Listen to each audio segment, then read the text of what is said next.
Hello friends, Mandar here. I'm back with another video. Today we'll talk about multiple topics. Some have to do with some rumors that are floating around. So I have at least 4 different rumors that I wanted to clear out, and we'll talk each one of them in detail. So a lot of important topics, guys. Watch this video until the end and let's get started.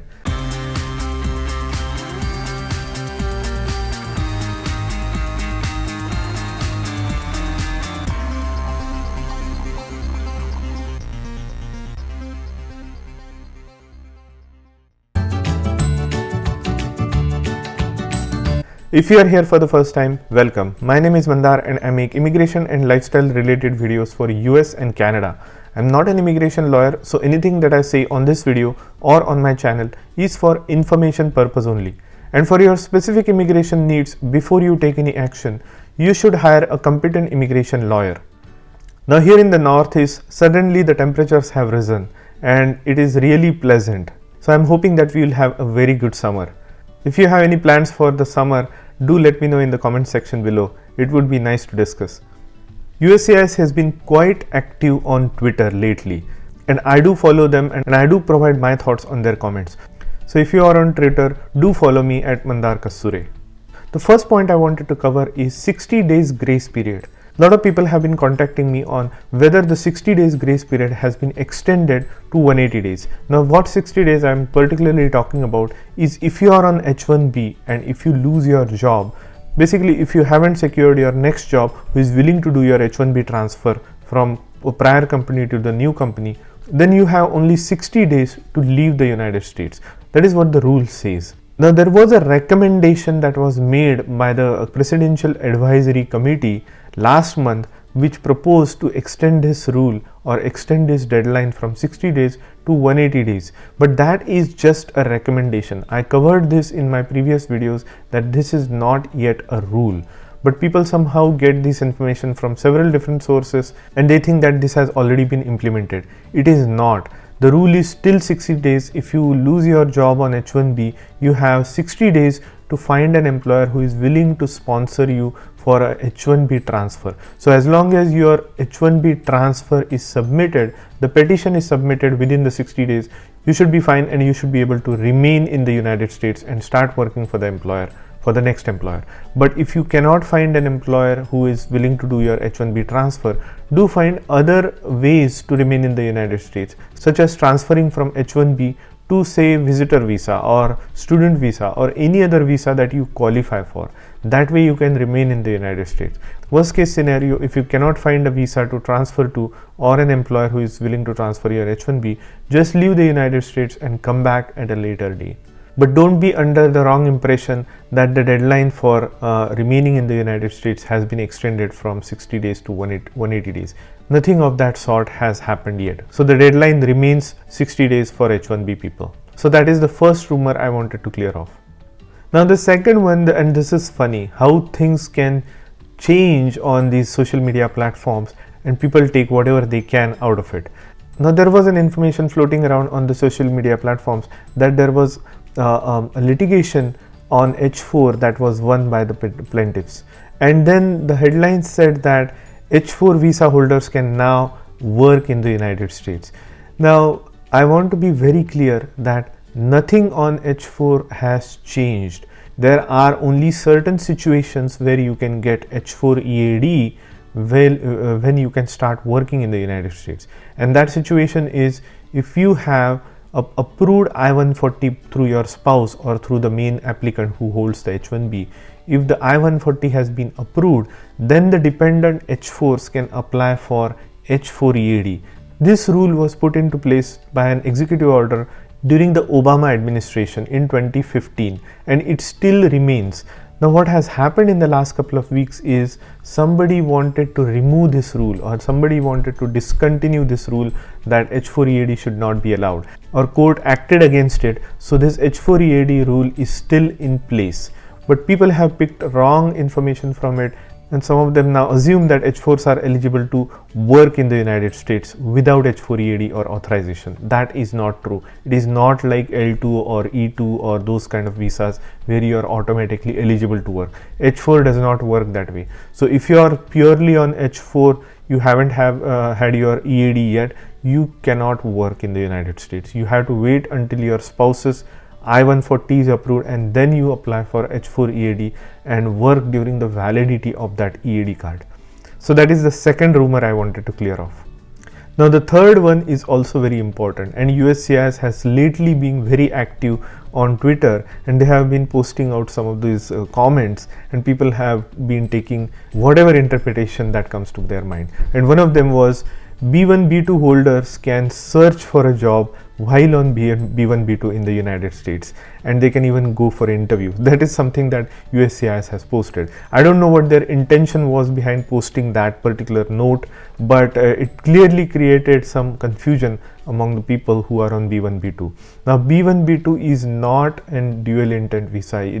If your intention is to work in the United States, you cannot go to a consulate outside and get a B1 B2 visa with an intention to work in the United States. The intent at the time of application of your visa of B1 B2 should not be work, otherwise they will deny you. Now if you are in the United States and if you are on H1B or something like that, and if you lose your job, one of the options you have to remain in the United States is convert to B1 B2, which is a visitor visa.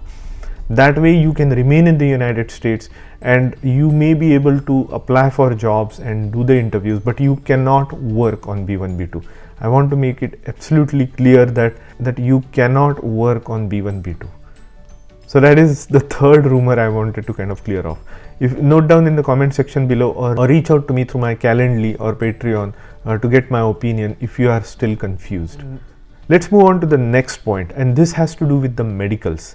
Now there was a recent news from the USCIS that they have relaxed the requirement for I-693 form to be submitted within 60 days of the signature of the physician. Now that rule had been in place for many years. USCIS has relaxed that rule that you no longer need to submit your I-693 within 60 days of the physician signing that form. So let's take an example. If you go to the physician to get your I-693 medicals done, and the date is March 1st. The previous rule said you had 60 days from March 1st to submit your medicals along with I-485. So you would have until end of April, or May 1st would be your deadline to submit your medicals. So but that rule now has been relaxed. So you could still submit that form I-693 that was signed by the physician on 1st of March beyond May 1st. So that is what the rule is. But the second part of this rule, that this form I-693 is only valid for 2 years, still remains. So hopefully that's clear. Now there is another confusion in this particular situation. Some people who have been current last year in EB2 and EB3 are suddenly retrogressed. So their file was complete, it's just that their medicals were not submitted.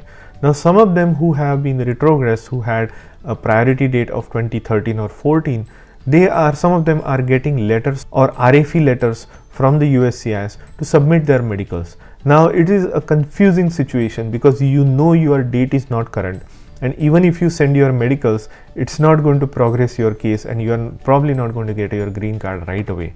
So what's the use of sending or responding to the RFE? That is the question many people ask. Now here is my point.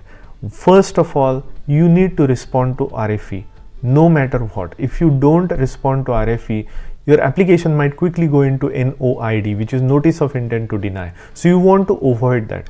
So if you get an RFE for medicals, and even if your date is not current, make sure that you respond to that RFE. Now let's answer the second question. Do you want to do the medicals now? Because your date might not become current. It may have been current last year. Say for instance, if your date is 2014, it may not become current for the next 2 years or 3 years maybe. So what is the point of submitting the medicals at this point of time? Now you have two options. First, clarify with USCIS. Just respond to their RFE and clarify whether they have the visa number reserved for you. Because in a very small percentage of cases, I have noticed that USCIS had pulled the visa number before the dates retrogressed for you. So they had your petition complete, they have it ready to approve, they even had pulled the visa number from the system to approve it, but then afterwards, after a few months, they noticed that the medical form is missing, and that's why they are reaching out to individuals to submit their medical forms, so that they can, even though your date is not current at this point of time, when it was current last year, they had pulled a visa number for you or reserved a visa number for you. So as soon as you submit a medicals now, chances are that they may approve your case and you may get the green card.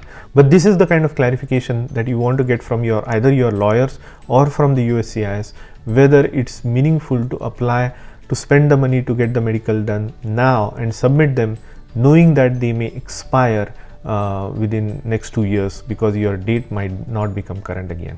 My personal opinion is I would do the medicals anyways, because why not take a chance? USCIS may have pulled a visa number for you when it was current. They just woke up to the fact that you don't have your medical submitted, and if you do that now, you might get your green card. It's just a chance, although very small percentage of hope. I would still take that chance, but it's just me. In your particular situation, do talk to lawyer and then make that decision. Now, some people have asked me about this bill that has come, Backlog Reduction Act of 2023.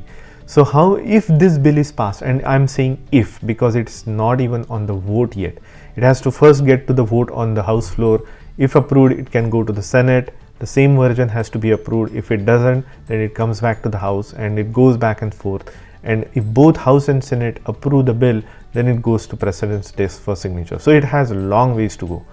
Although it is bipartisan bill, it still has a long ways to go. But regardless, let's say it gets approved. How many visa numbers will be recaptured since 1992? Now, from my reading, the number is somewhere around 220,000 visa numbers. Now we still have a huge pending backlog of 192,000 visas that are still pending. So most of those visa numbers will go to this pending backlog applicants. That is my opinion. Now, only few leftovers will be used towards the new dates. So it's not going to probably create a huge jump in the priority dates, in my opinion, because the backlog is so huge. Most of those numbers might be used up to clear up that backlog. So in my opinion, the dates for EB2, EB3 might reach 2014 or 2015, but not beyond that. And this is also my very optimistic estimate.